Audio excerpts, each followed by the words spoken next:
اچھا علی بھائی ایک مسئلہ اور آیا انگوٹھے چومنے کا، اس میں بھی مجھے اہل حدیث اور شیعہ تو نظر ہی نہیں آئے پکچر میں، پتہ نہیں وہ انہوں نے کاٹ دیا صدقے جاواں انہوں نے انگوٹھے چومنے تھے، بس وہ بریلوی آؤ نہ لیاؤ نا تھوڑے انگوٹھے دا بھی میں بندوبست کیتے اج مینوں پتہ سی یہ بھی آ جائے گا جی ضعیف حدیث جو ہے وہ اس پہ تواتر امت ہے کہ وہ قبول ہوتی ہے فضائل میں، اور انہوں نے بلکہ ضعیف حدیث بھی انہوں نے تو ضعیف کیوں نہیں کہا وہاں پہ، یہ عام طور پہ اس میں دلیل دیتے ہیں کہ جی ضعیف حدیث پوری امت کا موقف ہے کہ وہ فضائل میں قبول ہوتی ہے، لیکن او پڑھا نہیں امت پوری امت، اے جناب ایک چینل تے بیٹھ کے چار بندے پوری امت کہنا شروع کر تو انہوں نے ضعیف حدیث بھی نہیں کی، وہاں انہوں نے کہا جی فقہ حنفی میں ہماری یہ دیا ہے جی، ہاں یہ بات ٹھیک ہے، دوسرے سارے چپ کر گئے، ہاں اور ظاہر ہے انہوں نے کہا جی ہمارے گھر میں ایسا ہی ہوتا ہے، الکمونیہ میں تو ایسا ہی ہوتا ہے، یہ وہی چیز ہے، تو الکمونیہ چ نہیں ایسی ہے دنیا چ رہ رہے ہیں۔ اے جناب امام مسلم کی صحیح مسلم ہے، ٹھیک ہے جی، کدھر ہے فرحان صاحب بلائیں ان کو یار، دکھانی ہے، اچھا وہ فارغ ہو گیا ہے، میں بعد میں دکھاتا ہوں صحیح مسلم شریف سے، یہ آپ نے صحیح مسلم کا حوالہ میں آپ کو دکھاتا ہوں۔ مسئلہ یہ ہے کہ انگوٹھے چومنے کا جو مسئلہ مفتی حنیف قریشی صاحب نے بیان کیا ہے نا، اس میں میں نے ان کا وہ کلپ دیکھا ہے، اس میں بڑے انٹلیکچوئل طریقے سے انہوں نے ان چیزوں کو کور کیا ہے، اور انہوں نے بجائے کو کتاب و سنت کے دلائل دینے کے انہوں نے فرمایا کہ جی یہ تو فقہ حنفی کا مسئلہ ہے۔ بالکل میں مفتی حنیف قریشی صاحب کے ساتھ ہوں، فقہ حنفی کا یہ مسئلہ ہے، کتاب و سنت کا یہ مسئلہ نہیں ہے۔ صحیح کہا آپ نے، کیونکہ یہ جو انگوٹھے چومنے والی روایت ہے یہ الموضوعات امام ابن جوزی المتوفا 597 ہجری، جنہوں نے یزید کے رد کے اوپر کتاب لکھی ہے، محدث ابن جوزی، انہوں نے ایک کتاب لکھی ہے الموضوعات، بڑی بڑی گھڑی ہوئی حدیثیں، ان کے اندر انگوٹھے چومنے والی روایت لکھی ہوئی ہے۔ اے جناب حنیف صاحب اے موضوعات شریف ہی چاہے ساڈی گلاں تے ہوندیاں نے قرآن شریف، بخاری شریف، مسلم شریف، تہاڈیاں گلاں ہوندیاں نے موضوعات شریف، گھڑی ہوئی شریف۔ اور گھڑی ہوئی شریف وضع کی گئی، یہ وضع کا لفظ اردو میں بھی استعمال ہوتا ہے، وضع کی گئی چیز، وضع کی گئی، فیبریکیٹڈ، انگلش میں ہم کہیں گے فیبریکیٹڈ، یہ موضوعات شریف سے انہوں نے روایت پیش کی ہے۔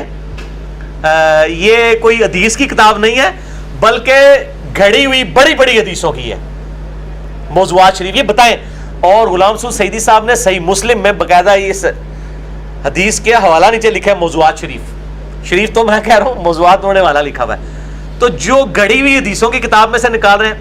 اب حنیف قریشی صاحب کو پتا تھا یہ موضوعات شریف میں ہے، تو انہوں نے کہا کہ اب چونکہ شریف ہے تو ہم ان کے بزرگوں کے حوالے ان کو دے دیں تاکہ اہل حدیث دوبارہ کسی کو شکل نہ دکھا سکیں۔ اہل حدیث تو واقعی بریلویوں کو شکل نہیں دکھا سکتے، لیکن سانو تے نہ بریلوی شکل دکھا سکتے، نہ دیوبندی، نہ اہل حدیث تے نہ شیعہ، اسی تے کرنی صحیح گل سیدھی۔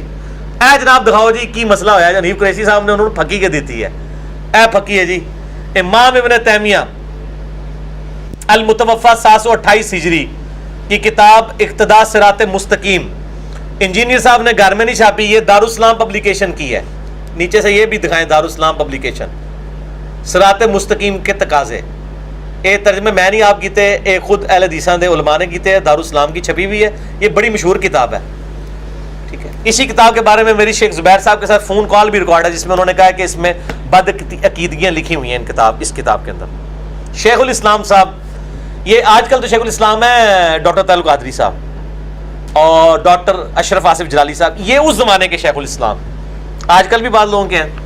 انہوں نے اس کا حوالہ حنیف قریشی صاحب نے شاہ جی دیا کہ جی ابن تیمیہ نے لکھا ہے کہ میلاد منانا اگرچہ بدعت ہے لیکن حسن جو نیت ہے پیچھے اس کے اوپر ثواب ملے گا۔ اے دکھاؤ جی میں انڈر لائن کیتے ہیں، یہ ریڈ کلر کا انڈر لائن ہوا ہے، اقتداء صراط مستقیم میں میلاد والا چیپٹر، دارالاسلام پبلیکیشن۔ یہ میں اکثر والے دیتا تھا، آج میں پہلی دفعہ آن ایئر دکھا رہا ہوں، شاہ جی تہاڈی برکت نال، انگوٹھے چومنے دی برکت نال، یہ میں نے آج تک آن ایئر کبھی نہیں دکھایا، ٹھیک ہے، کر لیا جی کور۔ یہ کہتے ہیں کہ اسی طرح نبی علیہ السلام کی ولادت کے دن کی تعظیم کا معاملہ ہے، مسلمان یہ چیز یا تو عیسائیوں کی تقلید میں کرتے ہیں جو حضرت عیسیٰ کا یوم ولادت مناتے ہیں عید کے طور پہ، یا رسول اللہ کی محبت اور تعظیم کی وجہ سے کرتے ہیں۔ ابن تیمیہ صاحب نبی علیہ السلام کی محبت اور تعظیم کی وجہ سے ہی کرتے ہیں، تسی پلیکھا نہ دیو لوگوں نو۔ اچھا پھر کہتے ہیں اللہ تعالیٰ اس بدعت پر تو نہیں لیکن اس محبت اور اجتہاد پر انہیں ثواب دے گا۔ کس اجتہاد پر؟ کہ حضور کی تعظیم کی خاطر جو میلاد منائے، یہ اس نے اجتہاد کیا نا، یعنی بریلوی کب کہتے ہیں کہ یہ جو ہے شروع سے اس طرح جلسے جلوس ہو رہے ہیں؟ وہ بھی مانتے ہیں 8ویں 9ویں صدی ہجری میں شروع ہیں، یہ بھی حکمرانوں نے شروع کیا، پھر اجماع کروا دیا، حکمران ڈنڈے کی زوڑ کے اوپر اجماع کروا دیتے ہیں۔ احمد بریلوی صاحب خود مانتے ہیں کہ 8ویں 9ویں صدی ہجری میں شروع ہے، بریلویوں کا کہیں یہ دعویٰ نہیں ہے کہ یہ شروع سے اس طریقے سے چل رہا ہے، وہ کہتے ہیں یہ بعد میں شروع ہے۔ تو اب یہ ابن تیمیہ کہہ رہے ہیں کہ جی یہ اجتہاد جو کیا ہے نا میلاد منانے کا، اس پر اس محبت کی وجہ سے جو انہوں نے یہ تعظیم کے لیے حضور کی میلاد منایا، اس پہ ثواب ملے گا۔ اچھا اب کیا ہوا، نیچے جس نے ترجمہ کیا نا اس نے حاشیہ لگا دیا، انہوں پتہ لگ گیا کہ ابا جی نے گل غلط کر چھڑی ہے، روحانی ابا جی۔ ترجمہ کرنے والے مولانا صاحب مولانا عبد الرزاق ملیح آبادی، وہ لکھتے ہیں لیکن جسے معلوم ہو کہ یہ چیز بدعت ہے اس پر بھی وہ اس کا مرتکب رہے تو ایسی رود میں ثواب نہیں بلکہ اللہ کی ناخوشی کا ذریعہ ہوگا۔ اے اپنے ابا نو سمجھاؤ نا، اے تسی تھلے لکھ رہے ہو لوگاں واسطے، تسی ابن تیمیہ نو جاؤ انہاں نو سمجھاؤ کہ حضرت صاحب یہ کی چھڑول مار کے گئے ہو، پھر کہتے ہیں چھڑول لفظ بول دے، چھڑولی ہے نا، اے چھڑول پھڑ لی جناب حنیف قریشی صاحب نے، انہاں پھڑ کے چھڑول مار چھڑی کہ جی ہاں جی انگوٹھے چومنے لایا تے ابن تیمیہ۔ تواڈے مولا اسحاق صاحب بھی انہوں بڑا پازیٹیولی پیش کرتے سن، بالکل جعلی مسئلہ لکھا ہے۔ نبی علیہ السلام نے تو بدعت کے اوپر دوزخ کی بشارت سنائی ہے، جو بدعت ڈکلیئر کر رہا ہے وہ پھر دوزخ کی بشارت لگائے ثواب کی نہیں۔ میرا موقف کیا ہے؟ میرا نہ سلفیوں والا موقف ہے نہ بریلویوں والا، میں درمیان میں ہوں۔ میرا موقف 2 گھنٹے میں ریکارڈڈ ہے، مسئلہ نمبر 63 ولادت مصطفیٰ صلی اللہ علیہ وآلہ وسلم اور رسول اللہ کی آخری وصیتیں۔ صحیح مسلم میں حدیث ہے آپ صلی اللہ علیہ وسلم ہر سوموار کا روزہ رکھتے تھے، پوچھا گیا کیوں رکھتے ہیں؟ فرمایا فیہ ولدت وفیہ انزل علیہ، اس دن میں پیدا ہوا، اس دن مجھ پہ پہلی وحی نازل ہوئی۔ آپ صلی اللہ علیہ وسلم اپنی پیدائش کی خوشی میں اور قرآن کے نزول کی خوشی میں ایک ہی دن میں سال میں 52 دفعہ روزہ رکھ کے منڈے کے دن کا خوشی منایا کرتے تھے۔ ہم تو میلاد منانے کے قائل ہیں سنت طریقے کے مطابق۔ باقی یہ جو جڑیاں جڑی ہیں نا، اب یہ چونکہ کھلی ہوئی ہے نا، میں چاہ رہا دعا بھی انہوں دکھائی دیا ہے۔ عبداللہ بن عمر کے اوپر بدعت کا فتویٰ لگایا، اور اب تو ان کے علماء نے دفاع بھی کرنا شروع کر دیا، کہتے ہیں عبداللہ بن عمر غلط تھی۔ صحیح بخاری میں 10 حدیثیں ہیں کہ عبداللہ بن عمر نبی علیہ السلام کی جگہوں کو تلاش کر کر کے وہاں پہ نماز پڑھا کرتے تھے جہاں آپ صلی اللہ علیہ وسلم نے اپنے سفر حج میں، اور اس پہ امام بخاری نے باب باندھا ہے نبی علیہ السلام کی جگہوں پر نمازیں پڑھنا، اور وہ اتنی زبردست حدیثیں ہیں رکت انگیز۔ میں نے مسئلہ نمبر 54C کے اندر اور 54D کے اندر ان چیزوں کو ایڈریس کیا۔ اس میں عبداللہ بن عمر چونکہ یہ کرتے تھے، ابن تیمیہ نے کہا نا یہ تو بھائی بدعت ہے، نبی علیہ السلام نے کہا ہے خلفائے راشدین کی سنت پہ عمل کرو اور نئی نئی بدعتوں سے بچنا، تو یہ عبداللہ بن عمر کے اوپر ہی بدعت فٹ ہوتی ہے۔ یہ جناب یہ صفحے میں نے یہ انڈر لائن کی ہوئی ہیں، یہ لائنیں بھی دکھا دیں۔ اے چونگا ہے جی، انگوٹھے چومنے کے نال ایک چونگا بھی لے لو فریج، یہ جناب لائنیں دکھائیں جو میں نے انڈر لائن کی ہیں۔ وہ کہتے ہیں خلفائے راشدین سے تو ثابت نہیں ہے نبی علیہ السلام کی جگہوں کو تلاش کر کے۔ میں نے اس کے رد کے اوپر باقاعدہ دلائل دیے معراج النبی والے میں کہ نبی علیہ السلام کو صحیح سند کے ساتھ 5 کتابوں سے ثابت کیا ہے کہ معراج کی رات بیت اللہ میں نماز پڑھائی گئی ہے، کوہ طور پہ نماز پڑھائی گئی ہے، اور بتایا گیا یہاں عیسیٰ پیدا ہوئے تھے، یہاں موسیٰ علیہ السلام سے کلام ہوا تھا، اور اس طریقے سے انبیاء کی تبرک والی جگہوں پہ نمازیں پڑھائی گئی ہیں۔ یہ آج ٹاپک نہیں ہے، میں نے معراج النبی والے لیکچر میں مسئلہ نمبر 126B میں ساری چیزیں ڈسکس کی ہیں۔ اور یہ بھی بتائیں جی، یہ والی لائن، وہ تو ادھر وہ والی لائنیں تھی نا، ادھر یہ والی لائن بھی ہے۔ انہوں نے کہا چونکہ خلفائے راشدین نے نہیں کیا، عبداللہ بن عمر نے کیا، لہٰذا یہ بدعت ہے، یہ ان کی ڈیفینیشن ہے۔ اور یہ کہتے ہیں نہیں، انہوں نے کام کو بدعت کہا، عبداللہ بن عمر کو بدعتی نہیں کہا۔ دیکھیں کیسا ہے ان کے پاس اربع طریقے بچانے کا اپنے بزرگوں کو۔ حالانکہ یہاں جو ترجمہ ہوا یہ میں نے نہیں کیا ہوا، یہ کہتے ہیں خبردار نو ایجاد کام نہ کرنا، کیونکہ ہر نو ایجاد کام بدعت ہے، ہر بدعت گمراہی ہے، اور معلوم ہوا کہ خلفائے راشدین نے یہ بات کبھی نہیں کی، لہذا اس فعل میں خلفائے راشدین کی سنت نہیں بلکہ ایک بدعت کی پیروی ہوتی ہے۔ سیدھا سیدھا عبداللہ بن عمر کو انہوں نے کہا کہ بدعت کی پیروی کی ہے، ظاہر سٹارٹ تو اس نے کی ہے۔ نعوذ باللہ من ذالک، یہ ان کا فاسد عقیدہ ہے، ہم نہیں اس کو مانتے۔ باقی انگوٹھے چومنے والے مسئلے میں حنیف قریشی صاحب کہہ رہے تھے کہ میرے شیخ فرماتے ہیں کہ اذان کا جواب دینا واجب ہے، انگوٹھے چومنا مستحب ہے، تو لوگ اشہدو ان محمد رسول اللہ تو نہیں کہتے اور صرف انگوٹھے ہی چومتے ہیں، تو میرے شیخ فرماتے ہیں واجب کام بھی کریں۔ اپنے شیخ صاحب نے دسو واجب جڑا ہے نا وہ اذان دا جواب نہیں ہے، وہ بھی سنت ہے، واجب ہے درود شریف پڑھنا۔ جو جامعہ ترمذی میں حدیث ہے کہ برباد ہو جائے وہ شخص جس کے سامنے میرا ذکر ہو، مجھ پر درود نہ پڑھے۔ اللہم صلی علی محمد وعلی آل محمد وصلی اللہ علیہ وآلہ وسلم۔ اور جامعہ ترمذی میں حدیث ہے مولا علی علیہ السلام سے کہ کنجوس ہے وہ شخص جس کے سامنے میرا ذکر ہو مجھ پر درود نہ پڑھے. اللہم صلی علی محمد وعلی آل محمد صلی اللہ علیہ وآلہ وسلم بھی پڑھ سکتے ہیں, دوسرا کوئی بھی دروشی پڑھ سکتے ہیں. تو اپنے بزرگان دین کو فرمائیں کہ یہ اذان کا جواب دینا واجب نہیں, سنت ہے, درود شریف پڑھنا واجب ہے. تو آپ یہ انگوٹھے چومنے کے اوپر جو ساتھ تلقین کر رہے تھے تو قریشی صاحب یہ بول ٹی وی پہ آپ سے سکپ ہو گیا. آپ شیخ صاحب انسانو شیخ بے شک بنا لو, اسی تو ایک سٹیپ اگے دس رہے ہیں کہ درود شریف پڑھنا واجب ہے. دوسرا نمبر جو ہے اشہدو ان محمد رسول اللہ, اس کا جواب دینا. تیسرے نمبر پہ آپ انگوٹھے چومنا چاہتے ہیں اور آپ کے فقہ حنفی پہ, آپ چونکہ آپ نے خود ہی کہہ دیا کہ ہم نے فقہ حنفی پہ عمل کرنا ہے, کتاب و سنت پہ تو نہیں کرنا, تو ہمارے نزدیک تو وہ حجت نہیں ہے. ہمارے پاس تو فقہ حنفی کی جعلی روایتیں, رد المختار در مختار کی فتاوی شامی میں رد المختار جو در مختار پر اعتراضات کے جواب میں علامہ ابن عابدین شامی المتوفا 1252 ہجری نے رد المختار لکھی ہے. مختار میں خے ہے خرگوش والی, اور رد المختار میں ہا ہے الوائی والی. ٹھیک ہے, رد المختار کو فتاوی شامی بھی کہتے ہیں. تو یہ ابن عابدین شامی یہ وہی شخص ہے جس نے سب سے پہلے محمد بن عبد الوہاب صاحب پہ نجد والی حدیث فٹ کی تھی. حالانکہ یہ وہی شخص ہے جس نے رد المختار میں لکھا ہے کہ اگر کسی کو یقین ہو کہ اپنے پیشاب اور خون سے سورہ فاتحہ کا تعویذ لکھنے سے اسے شفا ہوگی تو وہ کر سکتا ہے. اے بزرگ جی تھوڑے بزرگ کی چھڑول بزرگ, اور مجاہد بندہ ہے غلام سعود سعیدی, اس نے کہا کہ ایک مسلمان مر جانا تو گوارا کرے گا لیکن یہ کام نہیں کبھی کرے گا. اور کہتا ہے کہ ہمارے بزرگوں پہ اللہ رحم فرمائے, بال کی کھال اتارنے کی عادت نے ان کو یہاں تک پہنچا دیا. کیسا دفاع کیا, یہی کسی اور فرقے نے کہا ہوتا, کہتا دیکھو کیڑے بڑے گستاخ نے, اے ہے ہی گستاخ نے. تو یہ عظمت کی باتیں نہیں ہیں. ابن عابدین شامی کا اپنا کریکٹر یہ ہے. اور پیر میل شاہ صاحب, توڑے پیر میل شاہ صاحب, انہوں نے ابن عابدین شامی کو سارا کاپی مار کے نا اونی کوٹ کر کے محمد بن وہاب صاحب کو کہتا ہے نجد علی دی سیدھے تے لگتی ہے. اے سارے چھاپے مار دے, اے نقال جے اخواندے نے مفتی, حالانکہ نقل کر دے جائے ایک دوسرے دی نقلاں مار مار کے نا, تے اے محدث بھی اخواندے تے ہوندے نقال نے, صرف نقل کرتے ہیں. تے اے جناب جو ضعیف حدیث, ضعیف کیا وہ میں نے بتایا تھا نا, ایک دیوبندی مفتی کے پاس میں گیا ان دنوں, میں تحقیق کر رہا تھا. میں نے کہا جی آپ انگوٹھے کیوں نہیں چومتے؟ میں تو دیوبندی ہو کے بھی بریلوی کے بعد دیوبندی جب ہوا تو میں انگوٹھے چومتا تھا. انہوں نے کہا جی اس لیے نہیں چومتے کہ بریلوی چومتے ہیں. میں کہا یار چنگا صاحب ہے بھائی, فقہ حنفی کا بنیادی مسئلہ ہے. تو نہیں جی ضعیف حدیث ہے, فضائل اعمال میں بھی ضعیف حدیث ہے. یہ ضعیف سے بھی ایک درجے آ گئی ہے, بلکہ موضوع ہی ہے. اور باقی یہ جو ضعیف حدیثیں ہیں نا, ضعیف حدیثیں فضائل پہ یہ کہتے ہیں نا, یہ دھوکہ دیتے ہیں. مفتی حنیف قریشی صاحب نے وہ حدیث بیان کی ہے کہ سیدنا ابوبکر صدیق رضی اللہ تعالیٰ عنہ علیہ السلام نے انگوٹھے چومے اس جعلی روایت میں, اور نبی علیہ السلام نے فرمایا جو میرے اس خلیل کی سنت پہ عمل کرے گا میں اس کا قائد بنوں گا قیامت والے دن شفیع. تو یہ صرف فضیلت تک تو نہیں رہے, انہوں نے تو عقیدہ کاٹ لیا ہے کہ اس کی شفاعت ہوگی جو انگوٹھے چومے گا.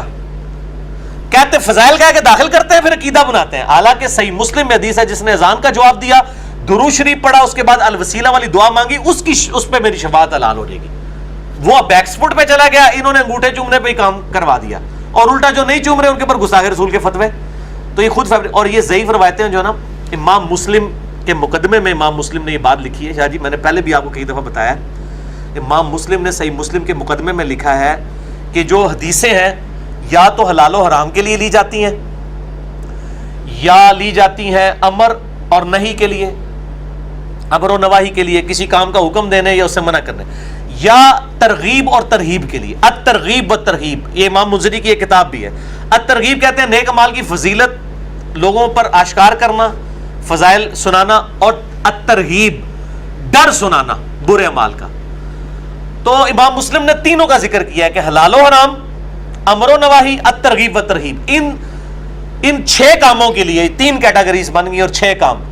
اس کے علاوہ حدیث کسی اور کام کے لیے نہیں لی جاتی ہے. تو جب اس کام کے لیے حدیث لی جا رہی ہے تو پھر حدیث کا پرکھنا ضروری ہے. کیا صحیح حدیثیں دنیا میں ختم ہو گئی ہیں کہ آپ لوگ ضعیف حدیثوں سے سہارا لے رہے ہو, اور جو لوگ یہ ضعیف حدیثیں اپنی کتابوں میں نقل کرتے ہیں ان کا مقصد صرف یہ ہے کہ لوگوں پہ اپنی علمیت جھاڑیں کہ ہم نے اتنی روایتیں جمع کر لی ہیں. حالانکہ ایسے علماء جاہل کہلانے کے حقدار ہیں جو ضعیف روایتیں ان کا ذوق بتائے بغیر اپنی کتابوں کے اندر نقل کر رہے ہیں. کیا صحیح حدیثیں ختم ہو گئی ہیں؟ اسی کے تحت میں نے کیلکولیشن نکالا تھا کہ امام مسلم ضعیف حدیث کو فضائل میں لینے کے بھی قائل نہیں ہے. ٹھیک ہے جی. اور میں الحمدللہ آج یہ آن کیمرہ بھی یہ بات بتا دوں. مجھے اگلے دن ایک بندے نے فون کیا کہ جی یہ کہاں لکھا ہوا ہے, وہ جی فلاں تو یہ کہہ رہا ہے, وہ اللہ کے بندو فلانا ٹمکانا یا فلانا ٹمکانا کی کہنا ہے میری ذمہ داری نہیں ہے. میں جب ایک بات کہتا ہوں تو اللہ نے بندوں میں مولویاں دے اٹھا ہے تسی جڑا ہے جرگمال تو نہ بنو نا. آپ خود مسلم شریف کھول کے پڑھے. صحیح مسلم میں پہلی 93 روایتیں, صحیح مسلم کا مقدمہ مسئلہ نمبر 36 میں نے پڑھایا ہے. آپ مسلم شریف کھولیں, جو 92 نمبر روایت ہے نا مقدمے میں, 92 نمبر روایت, وہ اس کے انڈر یہ ساری چیز. 93 نمبر تو آ جاتی ہے وہ حدیث جبریل, وہ کتاب الایمان کی پہلی حدیث ہے. 92 روایتیں جو ہے نا وہ اس کے اندر ہیں مقدمے میں. مقدمے کی جو آخری روایت ہے نا 92 نمبر, اس کے نیچے جا کے امام مسلم نے یہ بالکل واضح طور پہ لکھا ہے. یہ دکھانا ہے جی, میں ان کو یہاں پہ دکھا بھی دیتا ہوں. یہ 2 صفحے دکھانا ہے. یہ امام مسلم نے مقدمے میں, یہ صحیح مسلم شریف انٹرنیشنل نمبر کے مطابق ہے, مکتبہ اسلامیہ کی شائع شدہ ہے. ٹھیک ہے, صحیح مسلم آپ اپنی بھی کھول کے پڑھ لیں, مقدمہ پڑھیں, مقدمے میں بالکل اینڈ پہ جا کے الفاظ آ جائیں گے. ٹھیک ہے نا, الفاظ اسی طریقے سے لکھے جاتے ہیں, پبلک کو دھوکہ نہ دیں کہ جناب یہ کہاں لکھا ہوا ہے. ولی بھائی کہہ رہے ہیں جناب وہ انہوں نے کہا کہ جی وہ کھارا پانی ہے, یہاں تو نمکین لکھا ہوا ہے. تو اللہ تعالیٰ بندے کو کھارے اور نمکین میں کیا فرق ہوتا ہے؟ الترغیب و ترہیب فضائل ہی بات ہو رہی ہے نا, ٹرمز ہے نا, استعمال ہو رہی ہیں ٹرمز محدث کی ہے. یہ دکھا دیے جی, اور یہ پہلے صفحے کے اوپر بھی یہ ساری دکھائیں جی. جتنے میں نے جملے بولے ہیں نا یہ والے انڈر لائن ہوئے ہیں, میں نے پڑھ کے سنا دیے. باقی جس کو شوق ہے خود پڑھے. منو نہ فون کریا کرو, اللہ کے بندے ہوتے ہیں, منو نہ رابطے کریا کرو. جو چیز میں بیان کر دیتا ہوں آپ کاؤنٹر چیک کتابوں سے کریں, انشاءاللہ آپ کو پتہ چلے گا کہ آپ کے علماء آپ کو دھوکہ دے رہے ہیں, اور انجینئر صاحب جو کچھ بتا رہے ہیں وہ لکھا ہوا ہوگا وہاں پہ. ٹھیک ہے, انشاءاللہ تعالی اللہ کے فضل سے. تو یہ باقی جو بریکٹوں والا مسئلہ ہوتا ہے نا, یہ بات یاد رکھیں, دنیا میں جب بھی کوئی ایک زبان دوسری میں ٹرانسلیٹ ہوتی ہے نا, بریکٹ کے بغیر کام ہی نہیں چلتا. احمد بریلوی صاحب نے کنز الایمان میں کئی جگہ ترجمہ کیا, بریکٹ لگائی ہے. رحمان اپنے عرش پہ مستوی ہوا, آگے لکھا بریکٹ میں جیسا کہ اس کی شان کے لائق ہے, بلکہ بریکٹ کے ہی لکھ دیا. ابھی جو میں نے دکھایا وہ بریکٹ میں نہیں لگائی ہوئی. اب کیا تعریف کر دی انہوں نے؟ نہیں. دوسری جگہ آ گیا لیس کمثلہ شیء وہو السمیع العلیم وہو السمیع البصیر, اللہ کی مثل کوئی شے نہیں ہے, وہی سننے والا اور دیکھنے والا ہے. اچھا علی بھائی, ایک اس پہ یہ اعتراض ہوتا ہے نا, وہ بعض اوقات یہ کہہ دیتے ہیں کہ جی جس بندے کی نیگیٹو مینٹلٹی ہو نا, تو وہ ہمارے علماء نے تو جناب ہزاروں لاکھوں صفحے لکھ دی ہیں, اس میں سے ایک لائن چن کے لے آتے ہیں جی ذہن ہی گندا بالکل صحیح. مینٹلٹی ہے. ٹھیک ہے, ہم یہ کہتے ہیں اس کے جواب میں کہ دیوبندیوں نے ہزاروں صفحوں کی کتابیں لکھی, 2000 کتابوں کے مصنف ہیں اشعری تھانوی صاحب. تو یہ احمد بریلوی صاحب حفظ الایمان میں سے ڈھونڈ کے ایک عبارت کیوں لے آئے اس پڑیا کے اندر؟ یہ پڑیا سے بھی چھوٹی ہے, یہ کتاب صرف 10 صفحوں کی ہے, باقی تقریضیں ہیں مولویوں کی. یہ جو پڑیا لکھی ہے احمد بریلوی نے, حسام الارمین, ڈھونڈ کے ہی لے کے آئے ہیں نا. یہ بھی یہ کیوں لے کے آئے ہیں؟ ان کی ذمہ دار. میں نے تو ایک کلپ چڑھا ہوا ہے اعلیٰ حضرت کے نامکمل مشن کی تکمیل. میں تو احمد بریلوی نے نامکمل مشن چھوڑا تھا کہ صرف دوسروں کے بزرگ بابے جو ہیں انہوں نے ننگے کیے تھے, میں نے ان کے بزرگ بابے بھی اور ان کی بھی غلط عبارتیں ننگی کر دی. تو ڈھونڈ کے ہی لے کے آئے نا. ٹھیک ہے, تو یہ ان کو ٹھیکہ ملا ہوا ہے. ان کو آج کل ٹھیکہ میرے کو ہے جناب, کیونکہ احمد بریلوی صاحب 1340 ہجری فوت ہو چکے ہیں, اے پائی چل رہے 1438 ہجری, اے انجینئر صاحب کا دور ہے, اتنے ٹھیکہ آج کل میرے کو ہے بھائی.